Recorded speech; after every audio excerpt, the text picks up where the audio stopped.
Hello friends, welcome to SSC coaching centre. दोस्तों, आज मैं आपके लिए चक्रवृद्धि ब्याज और लाभ हानि के वीडियो में दोनों क्वेश्चन कराऊंगा। ठीक है, चक्रवृद्धि ब्याज के भी और लाभ हानि के भी। तो सभी प्रश्न इंपॉर्टेंट हैं। मैं आपको एक ही वीडियो में दो दो कॉन्सेप्ट या तीन तीन कॉन्सेप्ट करा दूं, जिससे कि एग्जाम से पहले आपकी तैयारी कंप्लीट हो जाए। स्टार्ट करते हैं। पहला क्वेश्चन है, 3,000 रुपये का 20% वार्षिक चक्रवृद्धि ब्याज की दर से 2 वर्ष का चक्रवृद्धि मिश्र धन ज्ञात कीजिए। एग्जाम में जो पूछा जाता है वो सबसे अधिक 2 वर्ष के लिए, 3 वर्ष के लिए और 4 वर्ष के लिए चक्रवृद्धि ब्याज पूछा जाता है। तो हम जो आपको बताएंगे वो बताएंगे आपको 2 वर्ष का आज के वीडियो में, 3 वर्ष का और 4 वर्ष का, क्योंकि यही इंपॉर्टेंट है। या तो 2 वर्ष का पूछा जाएगा चक्रवृद्धि ब्याज, या 3 का, या फिर 4 का। और जो हम आपको ट्रिक सिखाएंगे वो रेशियो मेथड होगा। 2 वर्ष का अगर पूछा जाएगा तो 2 वर्ष का रेशियो मेथड है 2:1। 3 वर्ष का अगर पूछा जाए तो 3 वर्ष का रेशियो मेथड है 3:3:1। और यदि 4 वर्ष का पूछा जाए तो 4:6:4:1। ये अगर आपको कंप्लीट याद है तो आप चक्रवृद्धि ब्याज आसानी से निकाल पाओगे रेशियो मेथड से। ठीक है, हमारे पास यहाँ पे 2 वर्ष का पूछा गया है, तो 2 वर्ष का रेशियो मेथड क्या है? 2:1। इसी को लगा देंगे। 2 वर्ष का पूछेगा तो, 3 वर्ष का पूछेगा तो इसे लगा देंगे, 4 वर्ष का पूछेगा तो इसे लगा देंगे। चलिए, हमारे पास राशि कितनी है? 3,000 रुपए की राशि है। तो करते क्या है, जो रेशियो मेथड है आपने लिख लिया। जो 3,000 रुपया है ना, इस 3,000 का आप क्या करोगे? 20% की दर दी गई है तो 20% निकालोगे। परसेंट का मतलब बटे में 100। 2 जीरो से 2 जीरो कटा दूंगा। 2 त्रिक का 6, 6 में 2 जीरो जोड़ेंगे तो 600 हो जाएगा। कितना आ जाएगा भैया? 600। चलिए, 300 का गुना 2 से कर दूं, 600 आ जाएगा। तो इस 600 को क्या लिखना है? पहले वाले रेशियो के ऊपर लिख देना है। 600 को पहले वाले रेशियो के ऊपर। अभी एक और रेशियो बचा है, तो इस 600 का फिर से 20% निकालेंगे। ठीक है, फिर से 20% निकालेंगे। तो 2 जीरो से 2 जीरो कटा दो, 6 दूने का 12, 12 में 1 जीरो जोड़ दो तो 120 हो जाएगा। तो इसको आपको दूसरे रेशियो के ऊपर लिखना है। लिख दिया ना। 600 का गुना 2 से कर दो 1200। 120 का गुना 1 से कर दो तो 120 ही रहेगा।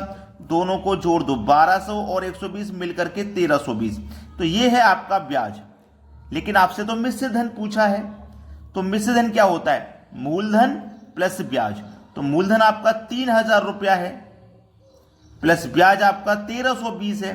तो 3,000, 4,000, 4,320 रुपया हो जाएगा। ये कितना हो जाएगा आपका मिश्र धन? 4,320 रुपया। 2 जीरो नहीं, एक ही जीरो आएगा।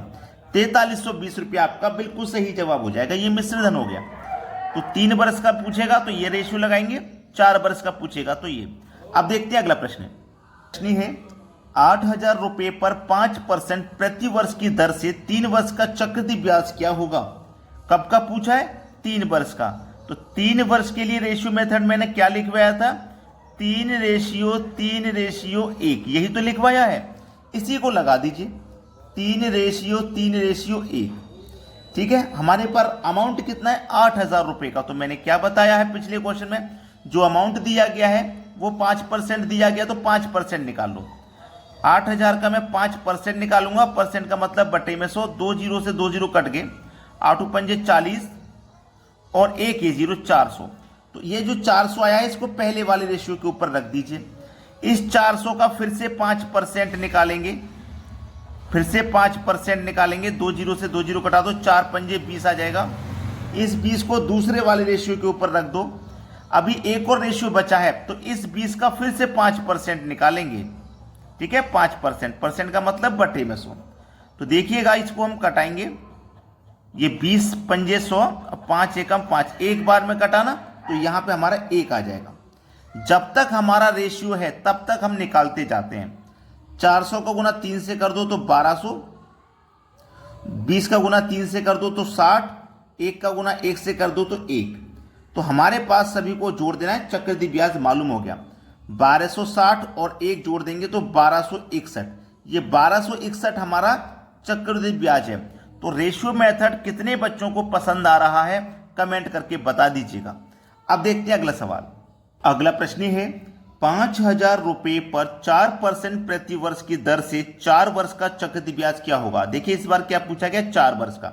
तो 4 वर्ष के लिए मैंने क्या रेशियो मेथड बताया था, 4:6:4:1, ये 4 वर्ष के लिए है।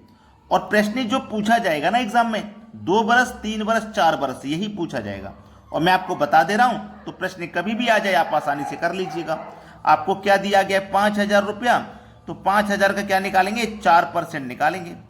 ठीक है, परसेंट का मतलब बटे में 100। देखिए 2 जीरो से 2 जीरो गया, 50 का गुना 4 से कर दो तो ये 200 हो जाएगा। तो इस 200 को कहां लिखोगे, पहले वाले रेशियो के ऊपर। अब 200 का फिर से निकालोगे 5%, जब तक निकालना है जब तक सभी रेशियो के ऊपर वैल्यू ना आ जाए। ठीक है, तो 200 का हम फिर से क्या करेंगे, 4% निकालेंगे। ठीक है, 2 जीरो से 2 जीरो गया, 4 दूने का 8 आ जाएगा। ये 8 आ गया, इसको दूसरे रेशियो के ऊपर रख दो। 8 का फिर से निकालेंगे हम 4%, परसेंट का मतलब बटे में 100। तो ये कितना हो जाएगा, 8 चौकू 32, 32 में 8 चौकू 32, 32 में 100 से डिवाइड करेंगे, यानी कि 2 जीरो बाद तो 10.32 आ जाएगा। ये 10.32। अब 10.32 आ गया। अब एक और रेशियो बचा है, एक और रेशियो बचा है, तो इस 10.32 में आप क्या करोगे, फिर से आप 4% निकालोगे 10.32 का। 4% परसेंट का मतलब बटे में 100 हो जाएगा। ठीक है, अब देखिए इसका जब आप मल्टीप्लाई करोगे तो 32 का 4 से करो, 4 दूने का 8, 4 त्रिक का 12, 2 संख्या बाद दशमलव है तो 2 संख्या बाद दशमलव यहां आ जाएगा। और क्या करना है आपको, 100 से डिवाइड करना है। दशमलव को हटाओ, दशमलव का 2 संख्या है तो बटे में 2 जीरो आ जाएंगे। अब देखो 1 2 3 4, 1 2 3 संख्या है और यहाँ पे 4 संख्या है, तो 4 जीरो है ना, तो आप 4 संख्या के बाद दशमलव लगा दीजिए। आप दशमलव लगा देंगे, 1 2 3 4 संख्या के बाद, तो 1 2 3, चौथी संख्या 0, इसके बाद दशमलव लगा दोगे तो 0.0128, 0.0128 ये हो जाएगा। अब 200 का मल्टीप्लाई 4 से कर दो तो 800, 8 छिंग 48, 32 का गुना आप 4 से करोगे तो ये हो जाएगा 1.28, और इसका 1 का मल्टीप्लाई इससे करोगे तो 0.0128 हो जाएगा दशमलव। यही तो है, सभी को क्या कर देना, आपको जोड़ देना। 848, 48 में 1 जोड़ेंगे तो 49। ठीक है, इतना तो कंफर्म हो गया। 848, 48 में 1 जोड़ोगे तो 49, कितना हो गया, 849। 849 के बाद दशमलव लगेगा, फिर इनको आपको जोड़ लेना है।